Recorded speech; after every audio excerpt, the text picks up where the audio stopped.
Joined alongside James McLennan, Frankie Corrado, and Kevin Sawyer remotely. I'm Lindsay Hamilton as we break down Game 4 between the Jets and Blues in St. Louis. And guys, after that 7-2 loss in Game 3, the expectation today was crystal clear for the Winnipeg Jets. Try to bounce back. Instead, back-to-back blowout losses, Frankie, where the Jets have now given up 12 goals over 2 games. Let's start between the pipes with Connor Hellebuyck. I mean, this is kind of a conundrum for anyone watching these games, because here's the guy who's a lock to win the Vezina, a heart favorite, and yet for some reason in the playoffs has completely seemed to lose his confidence. And this was the year, Lindsay, where the narrative was supposed to change around Connor Hellebuyck because of the regular season that he's had. You would have thought that going into the playoffs, all of a sudden, this was going to be the year where he stole a game for you, or he made some saves that he wasn't necessarily supposed to make along the way. And these are the expectations that Connor Hellebuyck has set with his play in the regular season. These are not things that are unrealistic based on what he's done and based on the players, the goaltenders that are around him in the NHL, the guys like Vasilevsky, the guys like Bobrovsky's that do this, year in and year out in the playoffs, and Connor Hellebuyck hasn't done that. And now the numbers don't lie. 4+ goals in 10 of his last 13 playoff games, now pulled in 3 straight road playoff starts. And you look at the way things have gone in this series. Game 2, that one stands out in a good way, but the other games, that is nowhere near the level of play that Connor Hellebuyck can and should play at. You wonder now, Frankie, if history is starting to creep in and become part of the psyche for Connor Hellebuyck. This is a mentally strong man, and he's got a track record to prove it in the regular season. You look back to against the Avalanche in games 3 and 4 last year, the Jets were outscored 11-3 in those 2 games. This year, outscored 12-3 in games 3 and 4 against the St. Louis Blues. This isn't all on Connor Hellebuyck, but throughout the regular season, when his team wasn't right in front of him structurally, he was there 9 times out of 10 to save them, to bail them out. That hasn't happened here so far in this game. He allowed 3 goals against on 7 shots after he allowed that second goal against. And look at Buchnevich after that goal. They know we potentially have a fragile goalie in Hellebuyck. He's chirping Hellebuyck. The St. Louis Blues throwing everything to the net from range with traffic. And you got to wonder the state of mind of Connor Hellebuyck right now with the hockey world. All eyes are on him. And the bottom line is this is the best goaltender on the planet right now, and that he needs to play better. I mean, ultimately, you can lay everything out and say, you know what, bad breaks, all of that type of stuff. Frankie and Kevin, you just laid out how he's been poor. But he is the best goaltender on this planet. You need to play better and give them an opportunity. But honestly, you need some help, too. Now, this is the other night. Luke Schenn turns the puck over. It ends up in the back of the net. You can't lay this at Hellebuyck's feet. If anything, he has to give them an opportunity. That ended his night. Now, this afternoon, again, poor decisions. This last goal, he doesn't push into it. DeMello almost helps it into the net. And earlier on in that play, Kyle Connor had turned that puck over. So the coach is saying they've got to manage the puck better. They're saying a lot of good things as far as defensively. This was the #1 team in the National Hockey League defensively this season. So it goes hand in hand. But the goaltender who's supposed to win the Vezina and potentially the Hart this year hasn't done the job in the playoffs. 2 things can be true here. Right. Connor Hellebuyck can be playing poor compared to his regular season standards, and the Winnipeg Jets as a team are nowhere near as stout and robust defensively as they were in the regular season. You talked about it. Best team defensively this year. Now in the playoffs, they're not even close. They're near the bottom, 2, 3, 4 teams that are playing in the playoffs right now. It is hard to win games when you abandon what got you there, and it's happening on multiple fronts now for the Winnipeg Jets. And that's it precisely, Frankie, because, yes, Hellebuyck pulled after 6 goals on 25 shots in Game 3, then 5 goals on 18 shots in Game 4, but in many ways his defense laid him out to dry. I wonder what the head coach has to say after that 5-1 loss. Let's hear from Scott Arnal. Yeah, it was a great start. I thought that we did a lot of the things that we had, talked about as a group. Got off, had a lot of opportunities. Bennington made some big stops. We couldn't find a way to. We finally got one, obviously, but the one with 22 seconds or 23 seconds that that got them back in it after not playing a very good period. Even the first 8 minutes of the second, we were up and running again, and last 10 minutes we gave up 3 goals that are, those are coverage goals. Those are situations that. Much like the first one, those are situations that, we usually handle pretty well. And, those are, they're finding ways to get that puck in the net, and we got to do a better job on the other end, making sure that we score some of those goals as well. The 23 seconds goal, is that a case where you sort of have help outside of that battle? That's just coverage. That we got stuck on the wall, and that's just a coverage thing. I mean, guy makes it. We end up two of their guys at the net front versus one of ours. They make a nice play and tip it, but I'm tired of watching them make nice plays and put them in the net. But that's on us. And I look at all the goals. I mean, those are coverage goals. Those are things that we usually handle pretty well, and we didn't tonight. Are you of the opinion that it's more about giving Connor Hellebuyck his eyes back or getting another save from him? Again, the coverage part of it, there's ways that we have to play. One is, obviously, if there's people getting the net, we got to get them out of there before they try to get their screens. We got to box out earlier, those type of things. There's a lot of, like I mentioned, there's a lot of coverage stuff that we know how to do those things. We've been doing it all year long. We just get back to being better at it. We were good at it in the first. We did a great job in the first. We did a great job playing fast, defending fast. We did all those things. At the end of the day, you know what? They took advantage of home ice. We played 82 games to get home ice. Now it's the best of three. We put ourselves in this position. We really wanted to come home, either winning it or up 3-1. We're not. Now it's a best of three. Our best players have to be better than their best players. You talked about the uncharacteristic coverage mistakes. Mark described it as he thought the team kind of unraveled. Sorry, just give me a second. I can't really hear what you're saying there. You were talking about the uncharacteristic coverage mistakes, and Mark had described it as he thought the team kind of unraveled. Is there an understanding maybe of why that's happening in this We unraveled in the sort of the last 7 or 8 minutes of that second period. I don't know if it's, where the moment we're at or whatever, but it's uncharacteristic of our group. We're so good at how we defend, and I thought we did a really good job of it for close to 30 minutes. We played the way other than giving the goal up at the end of the first period. But, those are things, we're just going to continue. We got to hammer it away. There's nothing we do about it. We go back and look at it, talk about it, and make sure that, that we handle these situations better than we did tonight. So, to that point, Scott, what are the things that you lean on? I'll keep that one to myself. That's our strategy for the next game. So I'm not, I understand your question. I'm just saying, there's stuff I'm going to look at the tape. We're going to talk about. We made adjustments tonight, and it worked. But we didn't do it for 60 minutes, and we need to do that. Obviously, this is a really good hockey team, and they're not going away. And they're not going to give an inch. And we have to. There's things that we got to continue to build on that we did tonight. But then there's some areas that we got to improve on. Just a couple of quick things with the lineup. How close was Velarde to being a player? He was a game time decision, so he's closer. He's off the injured reserve. He's close now. So. And just a quick one on defense. I know you said you had a couple guys banged up. Was Logan one of those guys? That's where we are with this series. So I'm not talking injuries, but that's they're probably having the same issues over there. Your guys that you play these heavy games like this, guys are getting banged up. So we're just looking at making sure we got people out there that can give us what they can. I know you mentioned the need to fix some of the coverage issues in front of Connor, but going forward, just how much confidence do you have in him, and how can returning home for potentially 2 of the next 3 games be a helpful reset? Oh, I'm 100% confident in Connor Hellebuyck. His resume speaks for itself.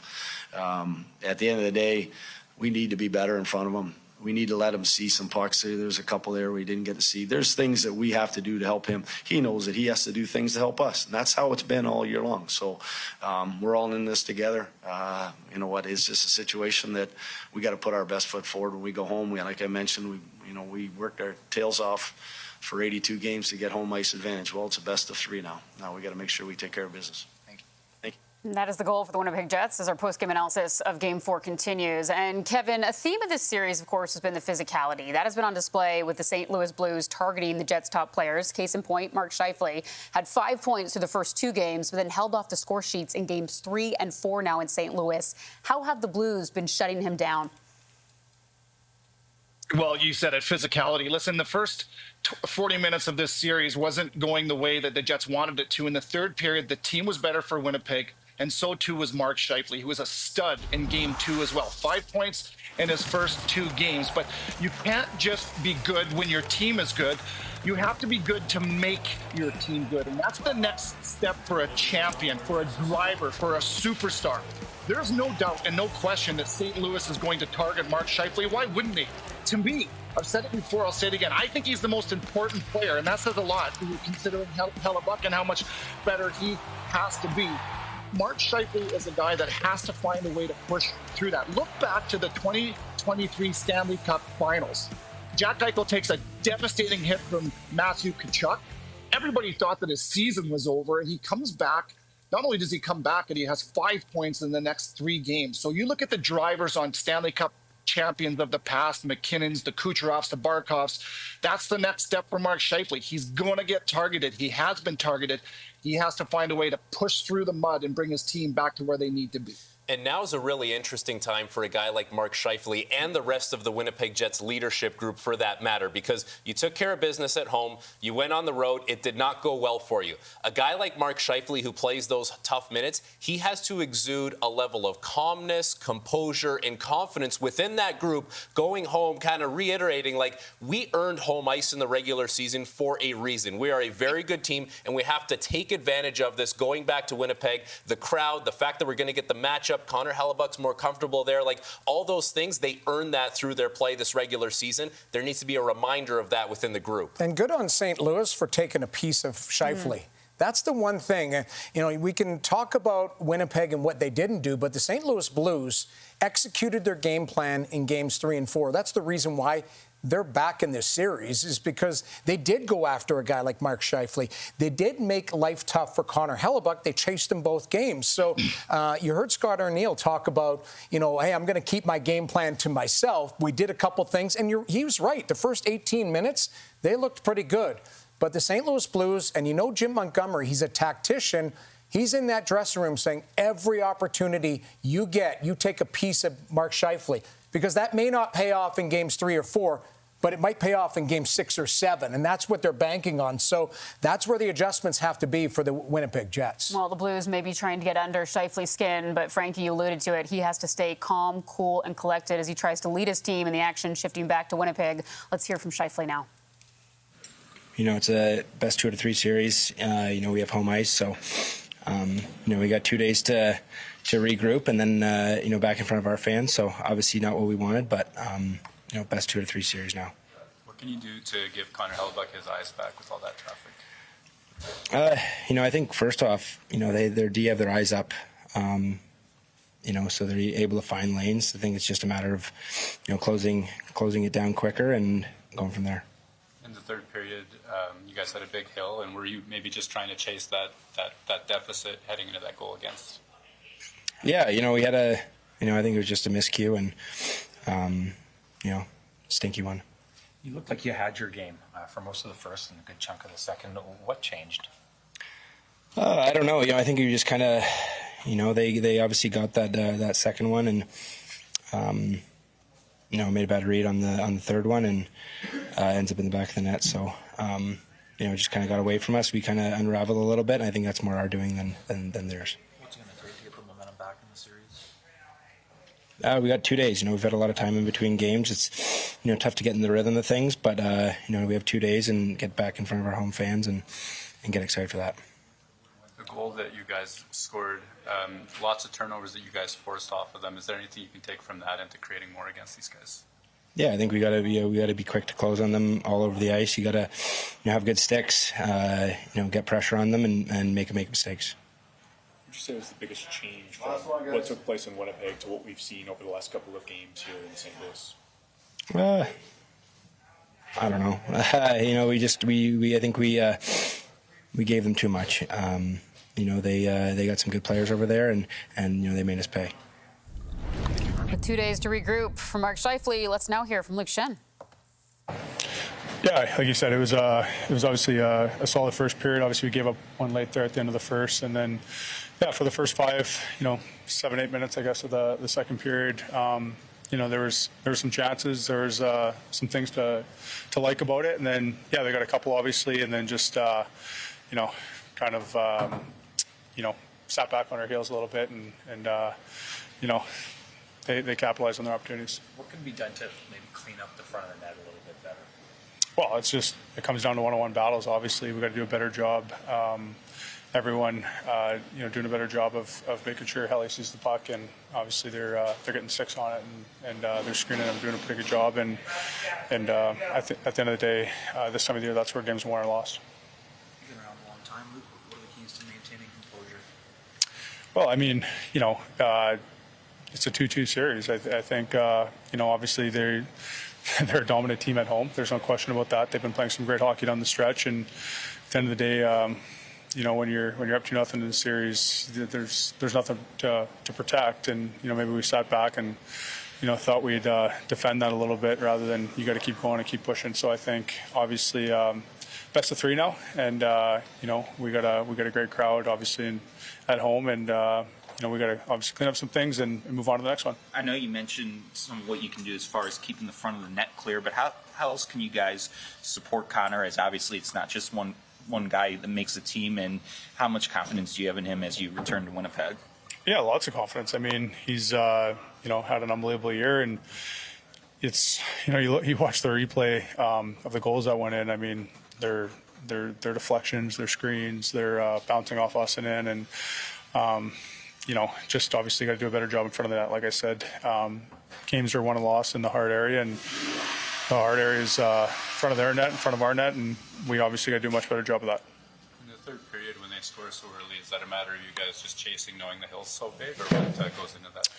I thought we had a good first couple shifts to start the third period, and had a couple looks and some zone time, and then, like I said, they get an opportunity and they capitalize on it right off the hop. So, yeah, I mean, obviously you're probably being a little bit more aggressive than you typically would with with the score the way that was. But at the end of the day, that one didn't really make a difference, I don't think.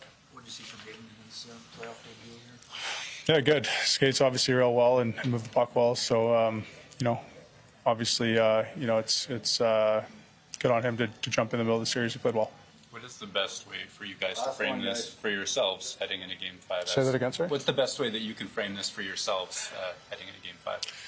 Well, you got to reset. I mean, obviously, 2-2. I don't think anyone expected this to be an easy series. At least personally, I didn't. I mean, I watched the Blues the last 2 months of the season, and they're the hottest team in the NHL for a reason, and have the best home record and didn't lose at home down the stretch. So obviously, knew this wasn't going to be easy. They have a solid, no holes in their lineup. I guess their D's playing real well. Obviously, Bennington's playing great, and everyone's contributing for him. So obviously, just because it doesn't matter how the regular season finishes up. I mean, you're playing the hottest team in the league down the stretch, and they're playing with confidence, and we got to regroup and we should have a lot of confidence ourselves too heading home.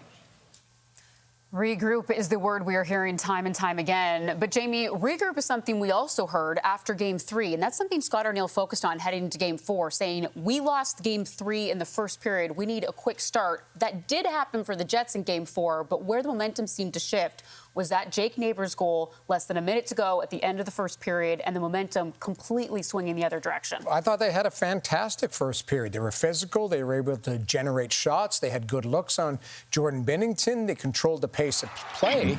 And, that's what you want, especially coming off an ugly loss. You just regroup, you burn the tape. Well, Kyle Connor finds the back of the net. This is just terrific work to stick with it. You get through the legs of Colton Parayko, and you take all the wind out of the sails of the St. Louis Blues. The Blues stick with it, and there's the redirect. This is going a little wide, and we were looking at it closely and saying, is this going to be high stick? Well, it's not. You've got to find a way to get into the lane late on that play, a little seeing eye shot, and it gets directed in by Neighbours. And you could see the minute that the second period started, the St. Louis Blues took the pace of play, and the Winnipeg Jets were back on their heels instead of playing on their toes, which they were fantastic in that first period. Well, Kevin, we mentioned the Jets jump off of the hop, completely controlling this game through the first 18 minutes before the momentum swung. But in those first 18 minutes, the Jets doing a really good job of controlling the neutral zone. What else caught your eye?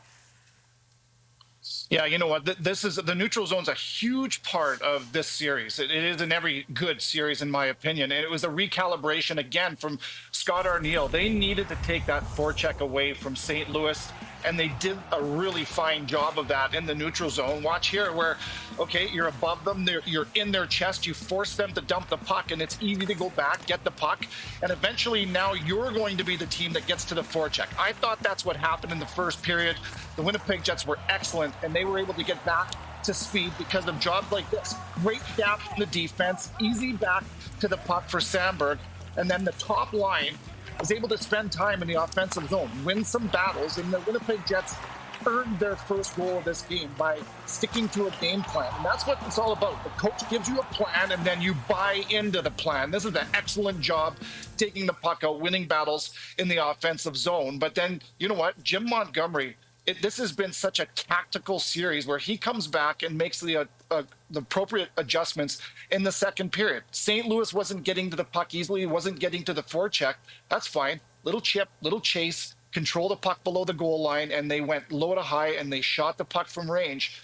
It proved to be enough to rattle Connor Hellebuyck and to get them the win. Rattled indeed. And it seemed as though after that Jake Neighbors goal, the Blues just pouring it on. And Frankie, something we also saw a lot of in Game 4 is the Blues getting offense from their defense. And, of course, this is a team we know who has veteran defense. And that experience seems to really be paying off, doesn't it? This is the backbone of the St. Louis Blues. And there's a lot of veteran players. There's also a lot of mobile players. So it feels like they can move the puck. They can follow up with the play. They can play in the offensive zone. And now you have a game where you get 2 goals from defensemen today for the St. Louis Blues, 6 points on the day for defensemen when it comes to St. Louis, coming off a game in Game 3 where Cam Fowler had 5 points himself. And you're right, there's a lot of veteran guys. There's some experience there. So they go back home, they're down 2-0, and you lean on those players. And because they have the ability to skate, because they have the ability to handle the puck, it's not just veteran guys that have just played a lot of games. It's guys that have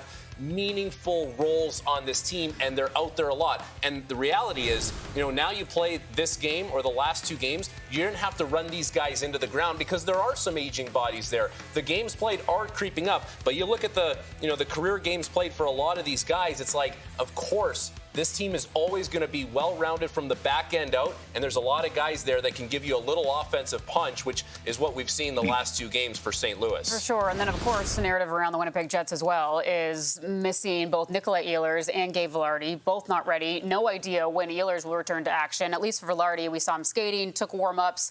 Scott Arnal said he's a game-time decision, so we could see him in this series. But, Kevin, when you assess the series and what we've seen so far, just how much are the Jets missing these 2 players? Yeah, well, there's no doubt they're missing both of them. Vilardi was a part of that top line with Connor and Scheifele that scored more than any other trio in the NHL. Vilardi is so good on the wall. He is so good net front, and he's got such good hands. So, of course, they would welcome his size back as well in a very physical series. Nikolai Ehlers isn't as close to returning. Maybe he won't. Nobody knows. But I can tell you that has been a seismic shift on that second line with Perfetti and Nemesnikov. With Ehlers on that line, they were like a pack of hyenas. Towards the last stretch of 15 games, 20 games for Winnipeg, I would say that line with Ehlers on it was the most consistent line for the Winnipeg Jets. He's one of one when it comes to speed, change of speed, his edge work. For Nikolai Ehlers is missed a lot, and it doesn't look like he's going to be returning anytime soon. It's massive holes in their lineup, considering how successful they were all season long with those players in it. Vilardi's a unique player because he is a guy who has some pace to his game, but he's really nifty with the puck. And as Kevin just laid out, Nikolai Ehlers is a unicorn for that team because he's very unique. He is physical for a small guy, but he's a terrific skater. He's got great hands. He's got a great shot, and he has some bite to his game. But, they do need him back.